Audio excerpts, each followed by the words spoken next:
पति के देहांत के बाद मेरी जिंदगी बिल्कुल बदल गई थी। मेरा नाम कविता और मैं अपने इकलौते बेटे पंकज और उसकी पत्नी निधि के साथ रहती थी। जिंदगी की अनगिनत उम्मीदों और संघर्षों के बीच मैं बस यही चाहती थी कि बुढ़ापे में मेरे बच्चे मेरा सहारा बने। परंतु मेरे लिए वक्त ने कुछ और योजना बना रखी थी।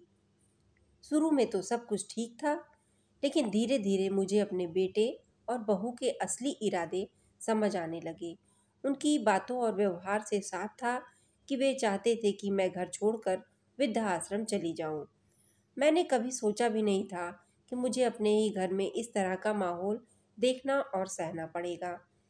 पंकज ने घर के बाहर मेरे लिए एक टीन की छत वाला छोटा सा कमरा बनवा दिया था, जिसमें मैं रहती थी।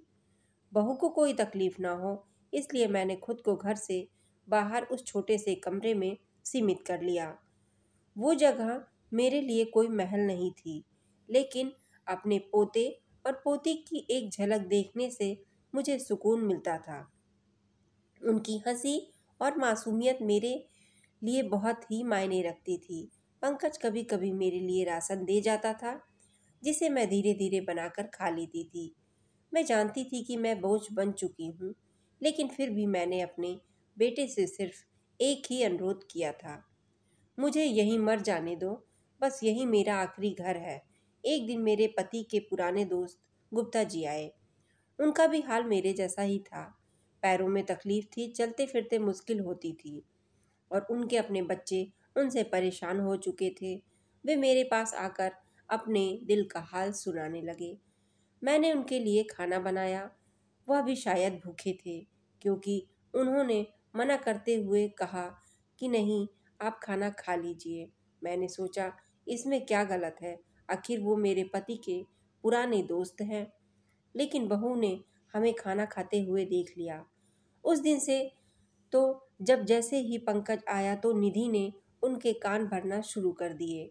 तुम्हारी माँ को अब कोई काम और शर्म नहीं रह गई है।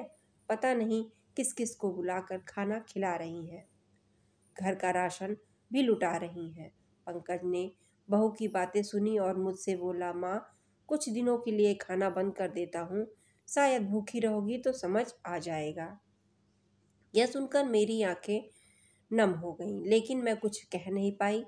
मुझे घर के पीछे सीढ़ियों के पास बिठा दिया गया और अगले दिन मेरा छोटा सा टीन का कमरा भी बहू ने तुड़वा दिया।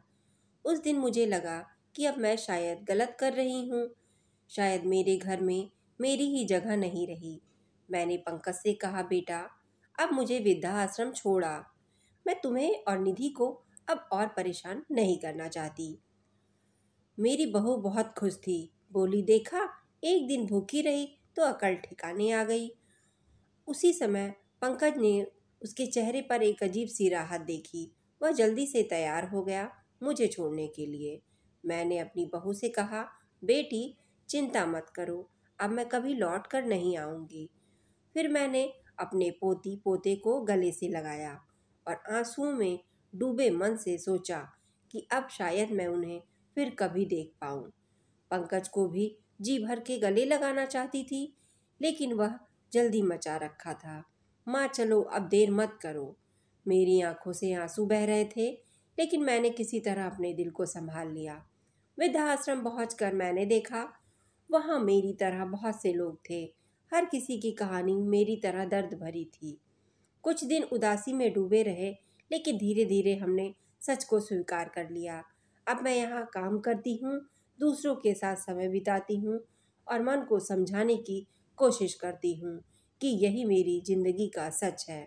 मैं सोचती हूँ ऐसा किसी के साथ ना हो, लेकिन कौन जानता है कि किसका जीवन किस मोड़ पर बदल जाए। अब मुझे बस यही लगता है कि माता पिता का सबसे बड़ा काम है बच्चों को पाल पोस कर बड़ा करना, पर उनसे कभी उम्मीदें मत रखना।